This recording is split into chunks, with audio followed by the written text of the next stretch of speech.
centuries ago across the vast kingdoms, rivers, and rainforests of West Africa. A sacred lineage of highly trained historians and oral storytellers, known as griots, began to speak.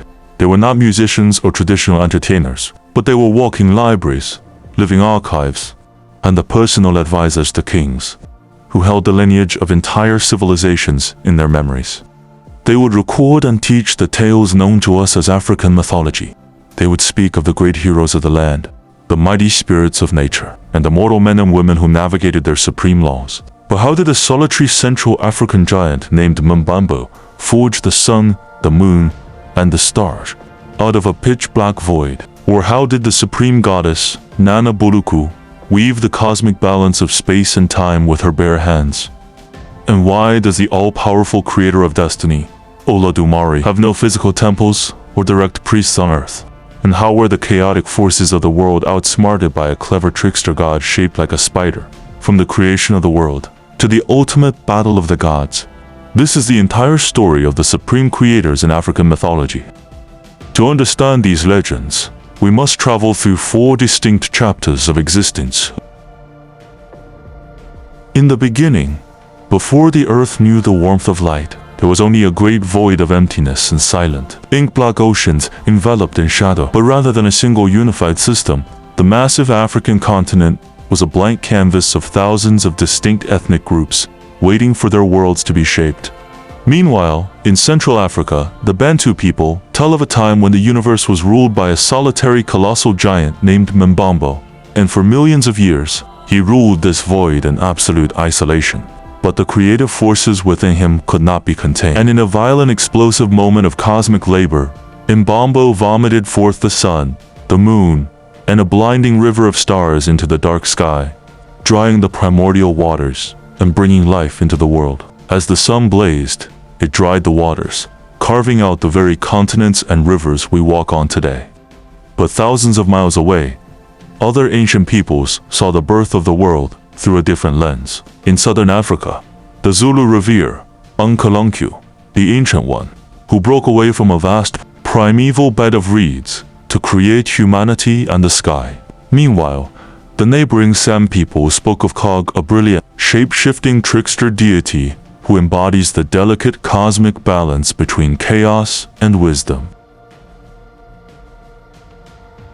As the world began to take shape, the myths themselves began to move. The movement of ancient populations, such as the massive Bantu expansions, caused different mythologies to meet, mix, and adapt to entirely new lands and creating new legends about local environments. And in West Africa, among the Fon and Dahomey peoples, this organization of the universe was credited to an ancient, powerful mother goddess, Nana Buluku. She is the ancient matriarch who traveled through the chaotic emptiness, organizing the raw materials of creation with just her bare hands. And to maintain perfect balance in her new universe, she gave birth to twin cosmic deities, Mawu, the goddess of the cool silver moon, and Lisa, the god of the fierce midday sun. Together, they kept the cosmic clock ticking under her eternal watch. And while in East Africa, the Kikuyu of Kenya traced their origins to Gikuyu and Mumbi, the first ancestors placed on the snow-capped peaks of Mount Kenya by the supreme god Gai, and deep within the rainforests of the Congo. The F people share a creation myth, where God carefully molded the first man out of the rich clay of the earth, utilizing the silver light of the moon to breathe life into his form. With the earth established, the supreme creators took their place at the absolute apex of the spiritual hierarchy. In the Yoruba belief system, this supreme being is Olodumare. Olodumare is the omnipotent, omnipresent, and transcendent ruler who governs the heavens and assigns human destinies. Because of their overwhelming majesty, Olodumare has no direct temples or physical priests on earth. Instead, the physical work of forming the earth was commissioned to the Orisha. Olodumare sent down his trusted deity, Obatala, with a handful of sand, a dove, and a 5-toed chicken to form the solid land over a vast sea. Prayers and offerings are made to the intermediary, Orisha, who carry them up to the steps of the ultimate throne. And within this pantheon, the Orishas rule with distinct, powerful attributes linked to human experience. There is Ocean, the goddess of love and fertility. Associated with rivers and fresh water, she represents purity, beauty, and healing. And then there is Shango, the mighty god of thunder and lightning, symbolizing raw power, royal authority, and aggression. The tempests and winds are ruled by Oya, the goddess of storms, and the guardian of the cemetery, representing rebirth and powerful change. And the one who ensures the survival and labor of humanity is Ogun, the god of iron and war, who epitomizes hard work and physical strength.